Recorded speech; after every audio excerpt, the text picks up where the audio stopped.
Do you feel that killing Haniyeh complicates the negotiations further? Sorry, you literally just asked me a I'm version of just that asking you, question. is Willie, this go likely ahead. an event that is likely? Go ahead, ask a Willie. very similar Go ahead, question to Willie. Said. It's fine. I mean, you mentioned that Israel, in your eyes, has shown a willingness or that it is a priority to get a deal done.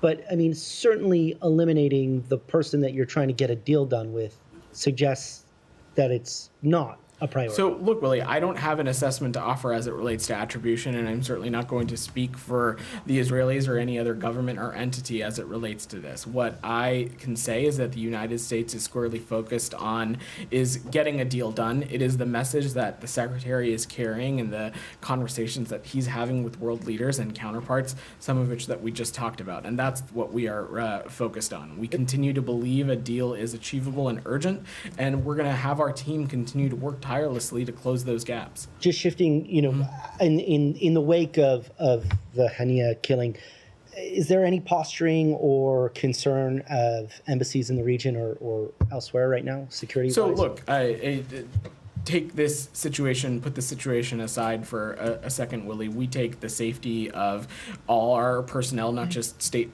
Department personnel, but any personnel, American personnel, incredibly seriously. We take the safety of our embassies and our facilities and our installations incredibly seriously, and constantly around the clock we are always assessing circumstances on the ground. We are assessing what risk levels are, what threat levels are, and appropriately we will make adjustments on those as we need to. We certainly aren't going to read out that operational process from here. That would kind of be counterproductive.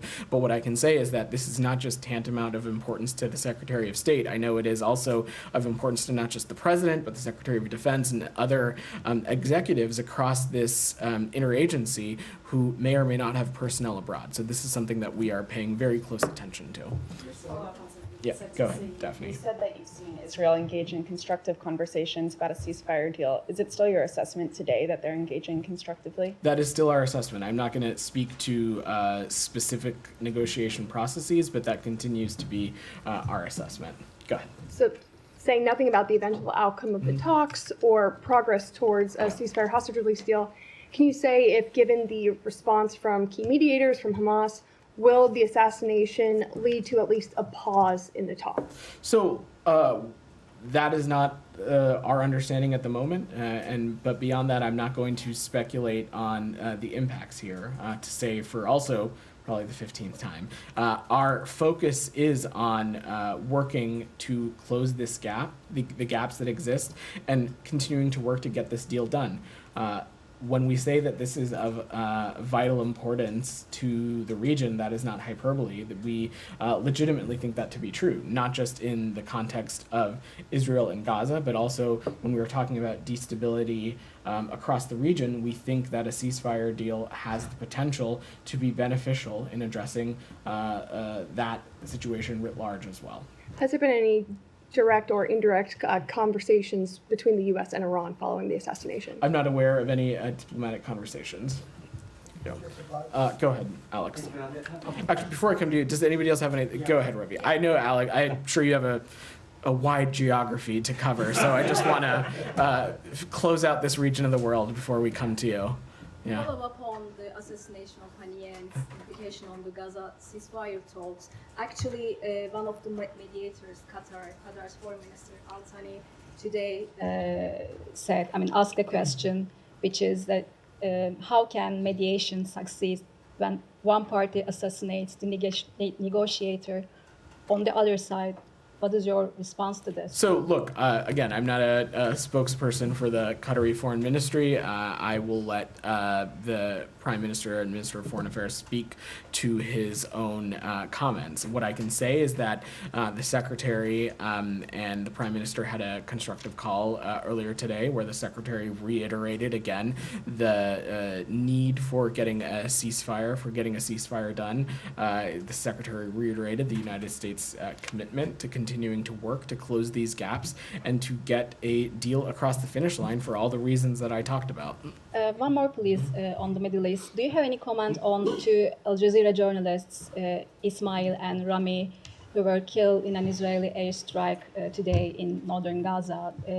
This raises to the number of journalists and media personnel killed in Gaza to 165. What is your reaction? So we've seen those reports and are tracking the details. We're also have asked our counterparts in the region for additional information should they have it. Look, as the secretary himself has said, we offer our deep condolences to the many Palestinian journalists in Gaza killed or injured during this war and for all that they are suffered. As I said, we are continuing to engage with the government of Israel and the IDF on the importance of protecting journalists and all civilians during the conflict.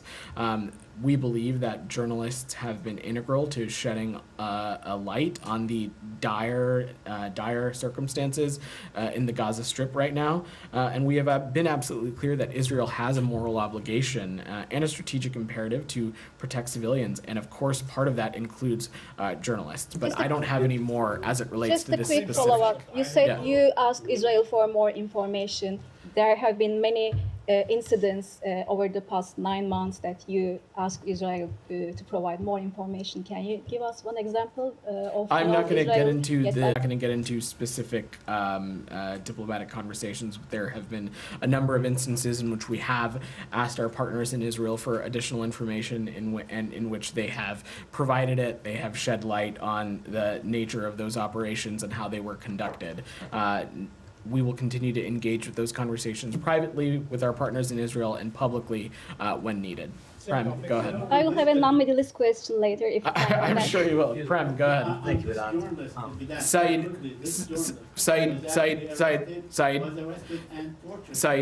Said, I understand that you are very passionate about these issues. It is not helpful for you to interrupt your I'm sorry, colleagues. but I'm saying, I'm just making I- a point that this particular journalist was I actually understand. arrested I and tortured understand. by the Israelis. I appreciate your flag, but you interrupting your colleagues is not productive to the daily press briefing process. Prem, Thank go you, ahead. Vedant. So perhaps this is a good follow-up here. It's been 184 days now since Israeli forces killed Hinderjob, her family and medics sent to save her. Last month, when myself and other colleagues asked about the investigation into this, the department said Israel said that they're still investigating, and that Israel also said that the UN and Red Crescent did not respond to outreach from the Israeli government. I reached out to the Red Crescent, and they said that no, the Israeli government did not reach out. So, has the Biden-Harris administration followed up on this alleged lie by the Israeli government, or sought to confirm any of Israel's claims on the half-year-old killing now of this girl and her family? So we are in touch with our partners in Israel around the clock on a variety of issues. I don't have any specifics to read out as it relates to this conversation. I'm happy to check if there have been any additional updates, but to my understanding, this investigation is still ongoing, and I will leave it to them to speak to the details of it. So I had reached out to the Israeli government as well, and while I was reaching out to the Red Crescent, they said they would get back to me with an answer, and that they did not. After we reported, the Red Crescent said that the Israeli Well, it's really, I'm not a I'm just wondering- spokesperson for No, the right, of course. responsiveness of Just another foreign given that, ministry. this government gives them billions of dollars in aid, I imagine that such claims would want to be fact-checked.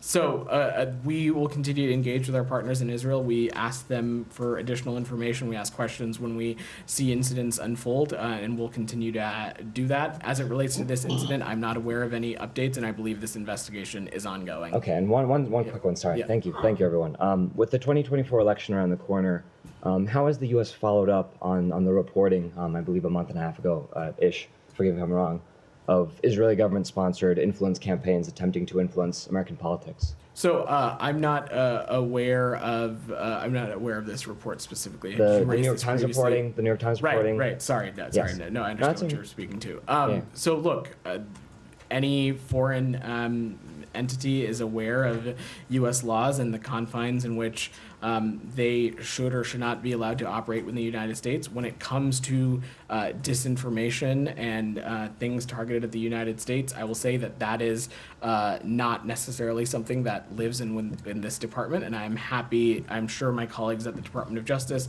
and the Department of Homeland Security would be happy to talk to you about efforts that are underway as it relates to election integrity and things like that, including the Office of the ODNI. Are there any other nations who receive billions of dollars from the United States that are alleged to conduct such foreign influence campaigns? So I'm just not going to speculate on what was a non-government assessment report cited in that reporting, but I am sure that these other entities who deal on this very important issue would be happy to speak to you in greater detail.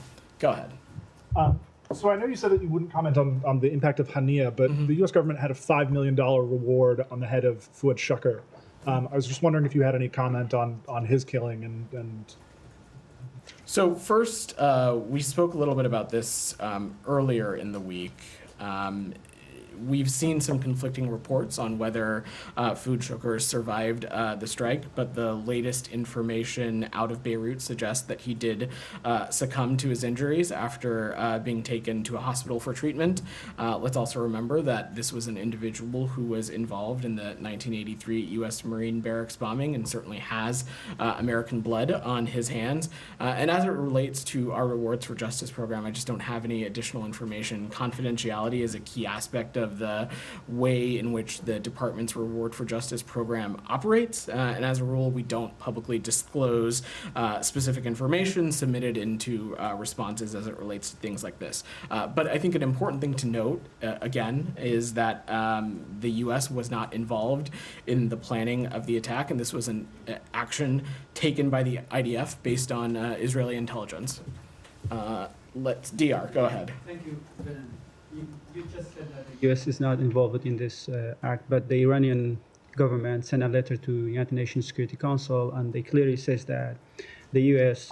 Has the responsibility for that act, which they say that this act could not have occurred without the authorization and intelligence support of the United States.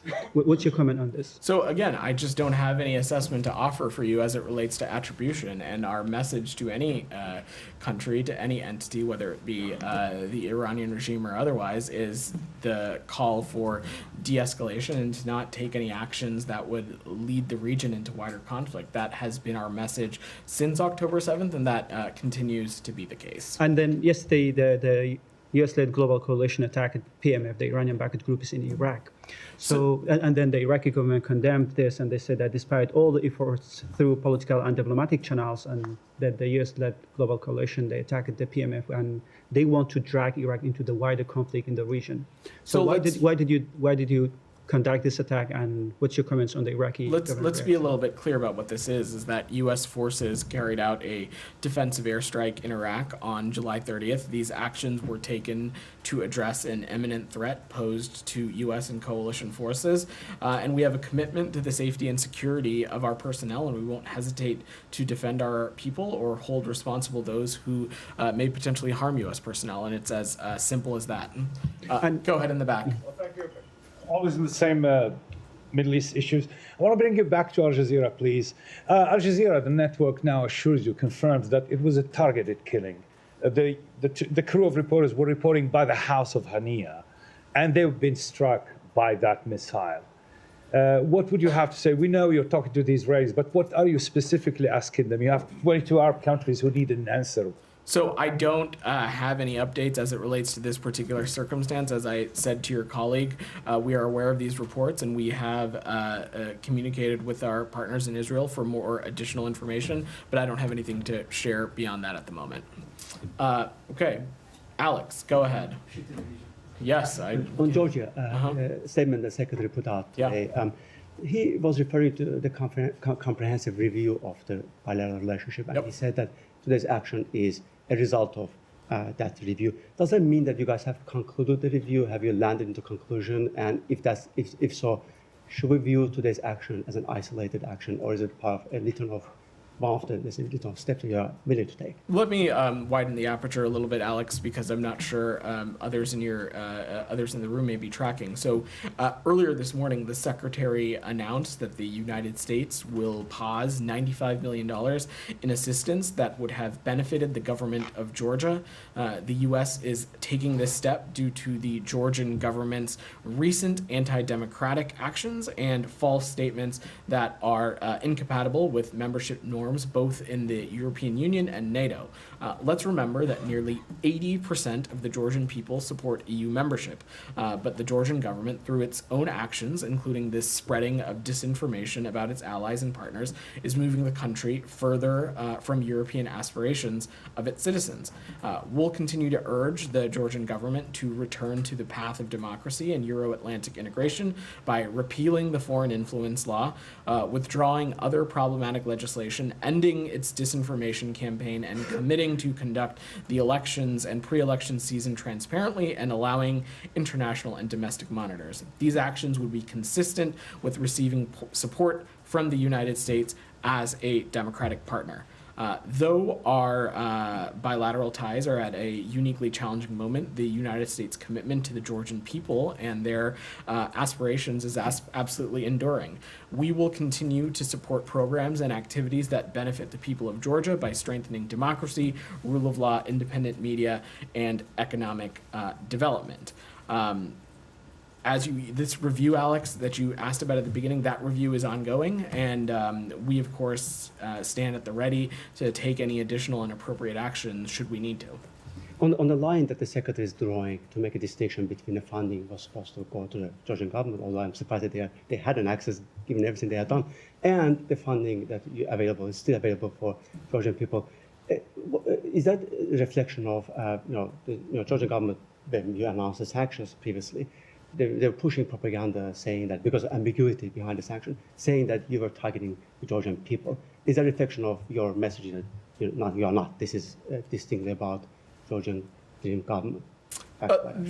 Alex, the assistance programs that benefit the Georgian Dream government will be paused while we continue to assess the broader bilateral relationship. In some cases, assistance programs may be modified to redirect resources to non-government entities working within a particular sector.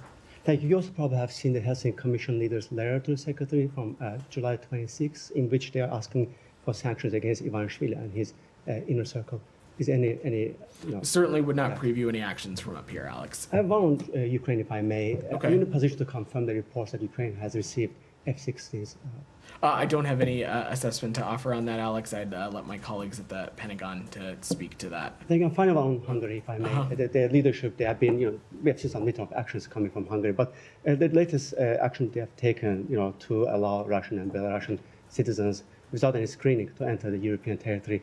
Is there any concern on your end that Hungary might become a part of hybrid warfare against the Western allies? So look, Alex, I think it's important to remember two things here. First, when it comes to the conflict in Ukraine and the very serious issues that we have with the Russian government, our issue and our problem and the conduct that we are seeing in Ukraine, it is not a reflection of the Russian people. It is a reflection of the Russian government, and the same could be said about Belarus. So I will let Hungary speak to any border or migration action that they might be taking as it relates to their own border. But the United States, I can say unequivocally, is not at odds with the people of Belarus or the people of Russia.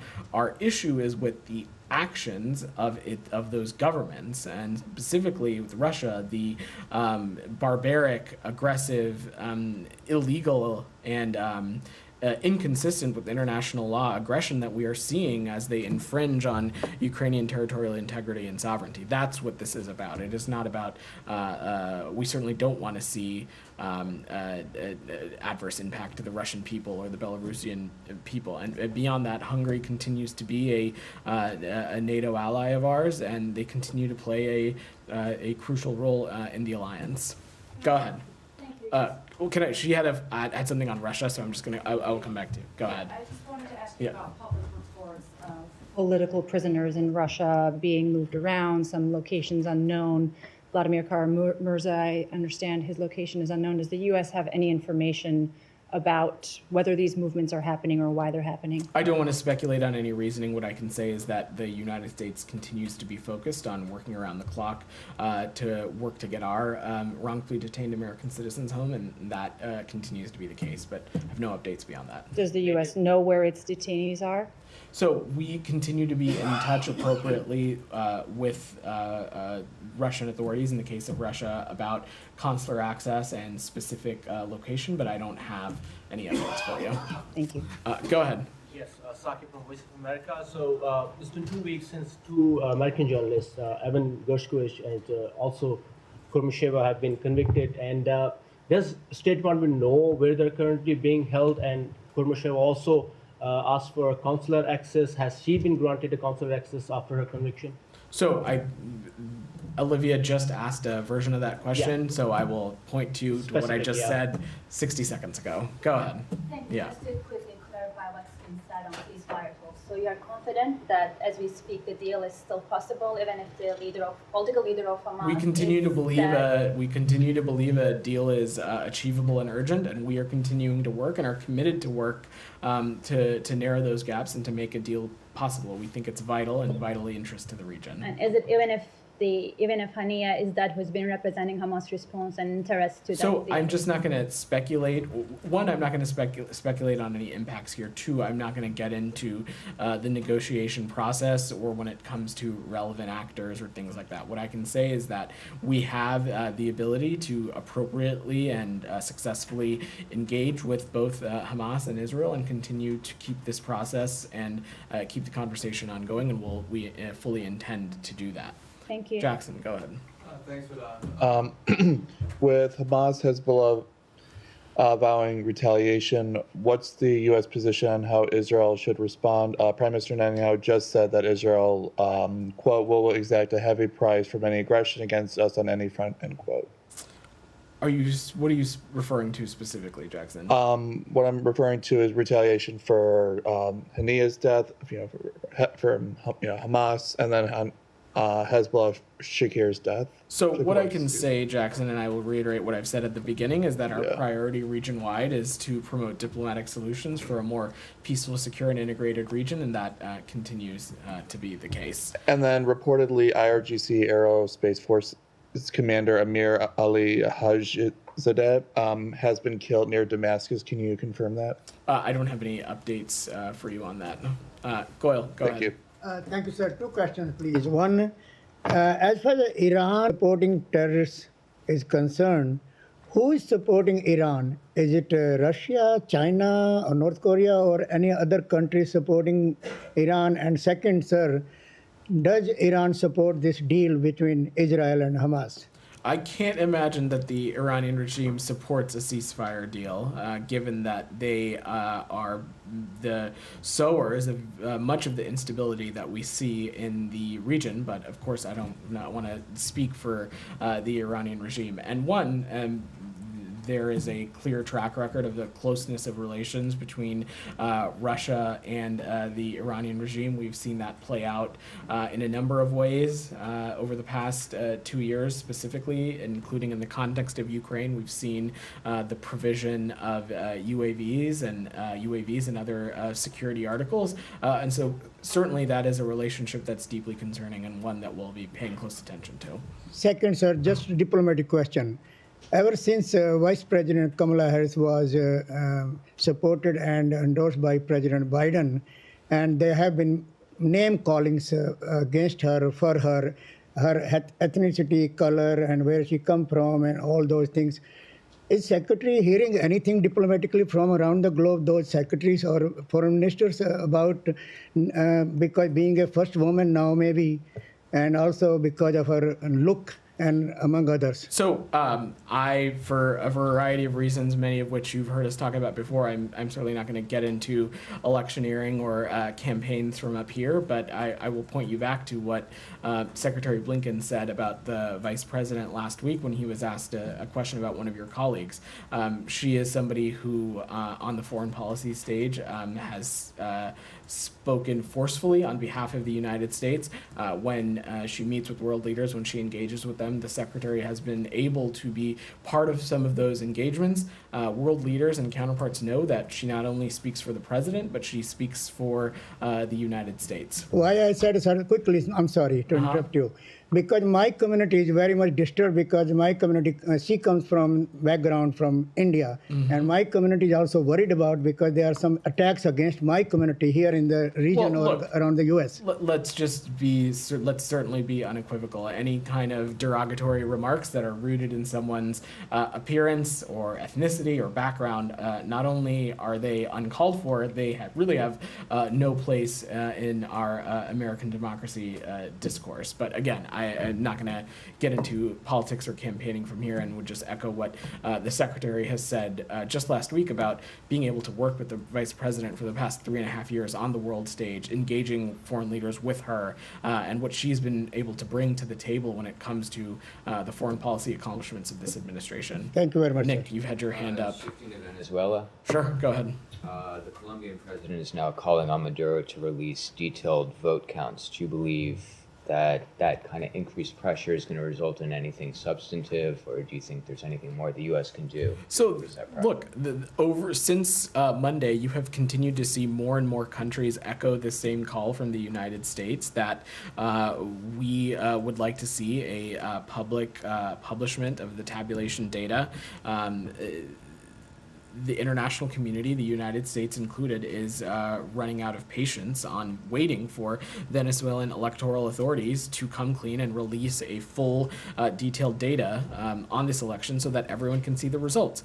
A number of independent observers earlier have released a report and stated that Venezuela's 2024 presidential election did not meet international standards of electoral integrity and cannot be considered democratic. So my understanding is that the OAS is going to hold a meeting later today to address some of this. I'm not going to get ahead of that meeting, but I will just reiterate what I have said almost on a consistent basis this week, is that the international community is running out of patience. We are waiting, and there is a clear action that the Venezuelan Electoral Commission can take, and that is a full detailed publication of this election data. Doc, go ahead. Thank you, Don.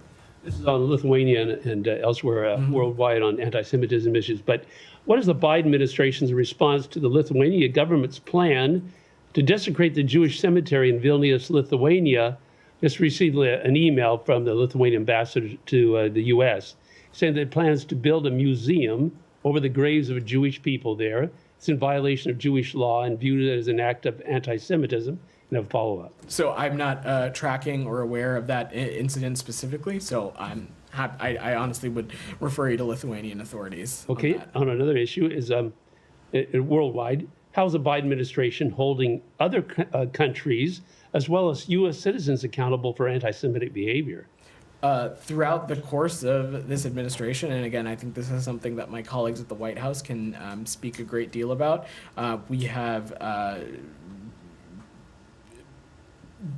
not been hesitant to call out anti-Semitism or anti-Semitic insults or activities when we have seen it. Certainly, it has no place in the discourse of our country. We've spoken about this a number of times, including as recently when we have seen, as part of some of the protests around the country, very clear and vile anti-Semitic language as part of some of the signage and public material that some of these protesters have used. And so not only would we condemn that, that has no place in our society. Along with that, I was going to just follow up the issue what you just talked about, holding the college campuses responsible, the universities responsible for anti-Semitism. Can the Biden administration do anything to hold the universities accountable on this matter and not let them get away with it? So I appreciate your question, but respectfully, this is not really a foreign policy issue, and I am sure that my colleagues at the Department of Education at the White House would be happy to speak to you about this at a greater deal. What I can say unequivocally is that any kind of language that is derogatory, that is rooted in anti-Semitism, that is rooted in Islamophobia, that is targeting of individuals purely just because of their background, certainly has no place in our society. Rabia, go ahead. Yeah. On Turkish-Armenian normalization talks yesterday, Turkish-Armenian special representatives met at their long closed border for the 5th round of talks to normalize their relations. Do you have any comment on that, both on the meeting and the normalization between I don't. Turkey I would and leave it to the two respective countries to speak to that. Go ahead. Thank you, Belen. Just to make sure that I have understood, you said a moment ago that the U.S. forces were or not behind the attack on popular mobilization forces in Iraq, and what that was carried out yesterday. What do you have for the comments from Iraqi government leaders that condemn any attack on Iraq. So what I said to DR in response to his question was that the U.S. forces carried out a defensive airstrike in Iraq on July 30th. These actions were taken to address imminent threats posed to U.S. and coalition forces, and we have a commitment to the safety and security of our personnel, and we will not hesitate to defend our people or hold responsible all who harm our U.S. personnel. All right. Thanks, everybody. Thank you.